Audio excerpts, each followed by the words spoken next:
Okay, so let's look at the top 5 must-avoids for UK property. So the first one is really it's avoid buying cheap and cheap property in crappy areas. Okay, now it can be attractive because you generally get a higher yield in these places, but you lose the capital growth. So let's take a look at why I say this and what the key to this is. Normally, what happens in an area, we want to buy in here and we want to see the change in fundamentals right its way up. Okay. And that's great. If you can get in there and you hold it through here, and then what happens is you go through phases where it'll grow quickly, sit around stagnant. So you can continue to hold that property. And what might do, it may go up again, it may go up again, stagnant, sit stagnant, all that sort of stuff. So it may, through a few cycles. But eventually you're going to come to a point where if there's no new money coming into that area, that the area starts to decay and degrade. And unless new money is brought in, it will continue down. So you don't want to be owning it on the way down. You want to bring it, you want to buy here, hold and hold and hold, and maybe it goes up again, hold, yeah. But the moment it starts coming down, you want to sell here, okay? So the moment you see the fundamentals start to degrade or decay, that is when you need to get out of that. And that, for me, this is my never, never sell principle, which is never, never sell with the asterisk. And the asterisk is when that area is starting to degrade or decay, that is when you want to get out, sell the property, okay? Hopefully you've seen your growth, get out of it and go back into another area where you can buy back in here, all right? And so that's a strategy that we'll talk about later, but effectively that's a cycle of area fundamentals. It's really key, and that is our first top 5 avoids. Don't buy in cheap areas because you're buying in areas that are potentially going down like this, and that's not where you want to be going. So the second avoid is avoid chasing cash flow when you need capital growth. You see, it's very appealing to look at a property and say, wow, I'm going to earn £200 a month from that property, okay? Looks great, fantastic. But if the problem is, if you're going to earn £200 a month, is that really going to change your life when the capital growth in that property is likely to be severely limited or actually could be non-existent? I mean, there is lots of areas now where there is just not investment going into, where people are moving out of, and where actually the fundamentals are getting worse. The yields are the only thing keeping it there. And really, is that the sort of investment you want versus buying somewhere that might increase by 10 or 15 grand per year? And when you get that 10 or 15 grand and you look at the results over, say, a 10-year period, you realize that actually that yield hasn't really supported you towards your ultimate goal, which is probably self-funding your retirement, looking after your kids' education, getting a bit of lifestyle for yourself, okay? So oftentimes where we settle for the smaller return rather than what actually we really need, which is the capital growth, okay? So it's a key distinction here. All right, so let's look at the third one. The third one is using high-risk strategies, yeah? And basically the problem with this is, look, high-risk strategies could be hotel rooms, could be land banking, could be a whole range of things, student accommodation, whatever. Now, what the key here is that what I look at is if you're experienced in residential property, which most people are because they live in that, then that's where you're likely to start out. The moment you start going, I'm going to invest in land banking or developing or rent to rent or HMOs or all this sort of stuff, and you don't have the experience, you don't have the time to put in to get the experience, that's a risky proposition, yeah?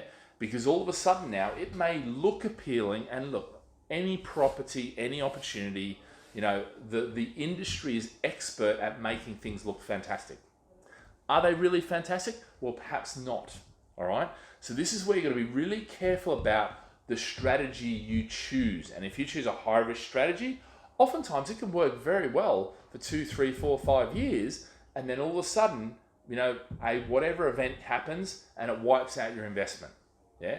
The school, this is where the students were going, all of a sudden adds in 10,000 new student accommodation which they built out, and yours is no longer attractive, okay? Or it could be that the hotel, which was on a busy highway gets redirected and it no longer is that. Or it could be any number of those things, okay?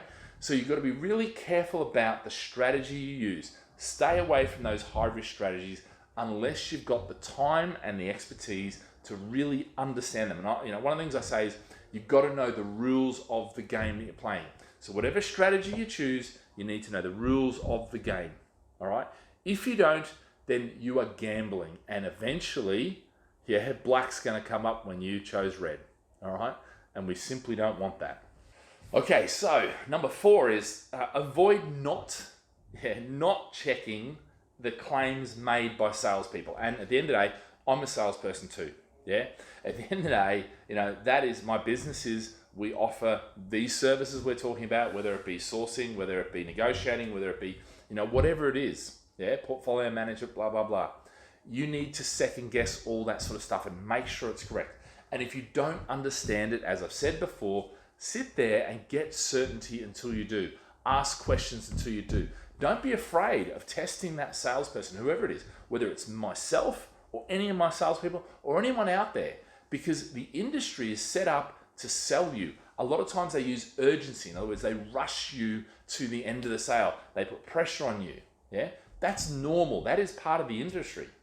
Yeah, it's certainly something we don't do. We take a different approach, which you'll start to realize about that. Much more about education, getting everything, all the ducks in a row, getting the education and certainty. When we do that, actually things happen and you feel a lot better and you're a lot more certain about things. All right. So that's one of the key here. Just don't fall for the salesman's pitch. All right. Second guess it, check it. All right. And the number 5 avoid, okay, is buying a property without considering the structure, the finance, and all the bits, the tax, the resale, all that sort of stuff.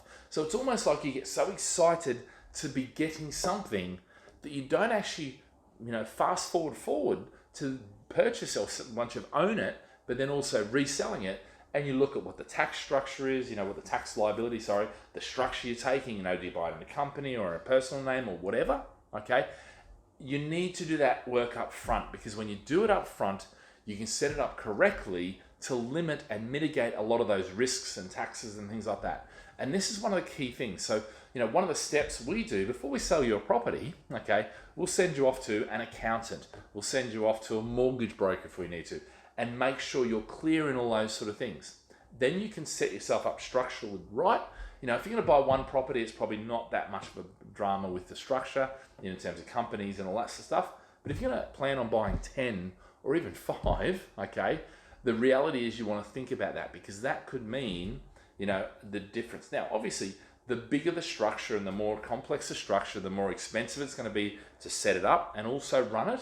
But you know what? When you look at the tax liability that it may save you, it could be worth it. So it's always, if there's no one decision, do this or do that. It's let's look at your individual circumstances. Let's look at your plans. Let's look at your goals. So that's all part of what we do, is we sit down and we actually map a plan out for you. I always look and I say, right, what do you want to achieve? What's the goal? Yeah. Where are you starting from, and how are we going to get you there? And the structure and the tax mitigation strategies and all that sort of stuff is part of this. Okay. So make sure you do that as number 5 in the 5 top avoids. All right, guys, we'll see you on the next video. So like, subscribe, and be sure to comment, and we're happy to answer any of your questions. If you enjoyed this video, why don't you download a copy of the book, UK Property Investment Guide for 2023, which covers all 23 of these topics in detail, and really will get you a really good foundation of understanding and certainty built. So simply download it, fill out your details, and we look forward to chatting real soon.